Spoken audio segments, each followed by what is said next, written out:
Of course, you could see them. What a masterful negotiator Prabowo was.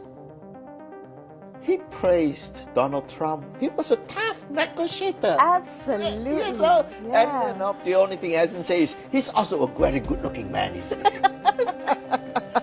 But he certainly was as opposed to the Trump letter that we talked about the last time. So He's a truly accomplished diplomat. a masterful negotiator. Trump had also announced that he would put high tariffs on countries who are members of BRICS. Yes. If you look at Southeast Asia, only Indonesia is a member of BRICS. Malaysia is still observer status, hasn't applied for full membership. Thailand also observer status, has chosen not to apply for full membership. Right. So only Indonesia had stepped boldly forward to take full membership. Okay. And was he punished? Clearly, he has not been punished. And this is because Indonesia is very important. ASEAN is very important to the US calculation in confrontation with China. It definitely doesn't want ASEAN to be on the other side.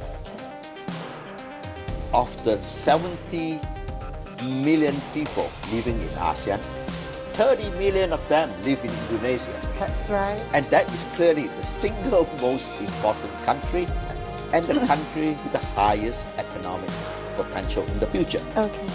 So when I say Trump blink, it is not only because of the future economic importance of Indonesia, it's also the present geostrategic importance of Indonesia.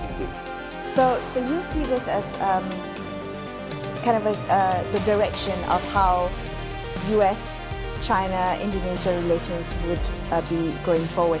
Can I ask you then what impression it leaves for the rest of the ASEAN countries? So when we look at how the Indonesian experience of this trade deal and the messages, the subliminal messages that have been sent by Trump and by Prabowo, what should countries like Malaysia take away from this entire negotiation process?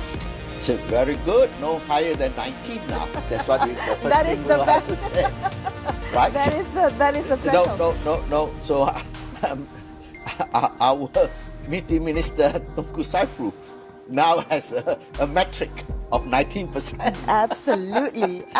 So the important thing is before he talked to Trump, he was in Brussels, and he also reached a deal with the Europeans, Right. and whereby he increased the market access of Indonesia in Europe. They settle. You know that the Europeans have put on tariffs, if not outright ban, on palm oil from newly deforested areas.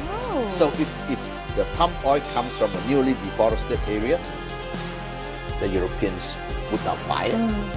I think they have come to an agreement on that feature. And that is good for Malaysia, because that means palm oil is now, we have got a metric of what the bargaining could be now.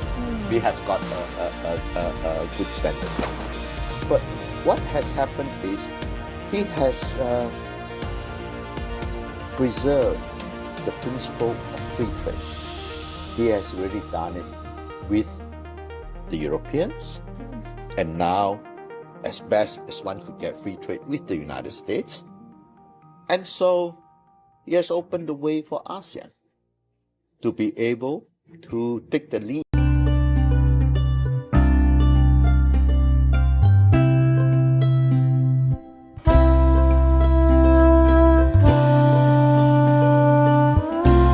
Profesor asal Malaysia ini mengakui kehebatan Indonesia setelah ditangani oleh presiden baru, yaitu Prabowo Subianto. Di isi wawancaranya, dia mengatakan bahwa Indonesia sangat-sangat diperhitungkan saat masuk BRICS, dan Amerika pun sekarang memperhitungkan Indonesia di jagat internasional. Dibandingkan Malaysia, dia rasa Indonesia sekarang sudah di tangan yang tepat, karena dulu kita seperti 10 tahun tanpa Indonesia di dunia internasional. Itulah presiden. Kalau kita punya presiden yang bisa jago geopolitik, jago bahasa Inggris, dan ngerti peta geopolitik dunia. Inilah bentuk yang kita inginkan ya, punya presiden yang wibawa tinggi, kecerdasan luar biasa seperti Soekarno, Soeharto, dan lain-lain gitu ya. Intinya kita harus memilih presiden yang lebih paham geopolitik, diplomasi, dan bahasa Inggris. Harus bisa itu. 3 elemen itu harus dipunyai presiden-presiden selanjutnya gitu ya. Bukan presiden yang ngerakyat, belusukan, ngurus sungai. Itu sepertinya enggak perlu gitu ya sebagai presiden. Presiden itu selebihnya hanya diplomasi supaya investasi dari asing datang ke Indonesia dan membuka pabrik dan membuka kerjasama antara dua negara gitu. Itulah fungsi presiden. Misalkan nih kita punya presiden yang belusukan, suka ke sawah, ke sungai, apakah nanti ke PBB nih? Tunggu dulu, Pak PBB, saya mau belusukan dulu ke sungai Eropa. Enggak gitu kan? Enggak perlu gitu kan? Itu kan presiden diplomasi. Inilah pinternya presiden Indonesia sekarang. Sampai dipuji oleh Profesor asal Malaysia. Inilah bentuk nyata Indonesia menjadi diplomasi terkuat di dunia gitu ya. Sedangkan Malaysia sedang goyah ya. Goyahnya kenapa? Karena mulai politikus Malaysia dan rakyat Malaysia mulai tidak percaya Anwar Ibrahim ya kalau nggak salah. Dia mulai tidak dipercaya oleh rakyatnya.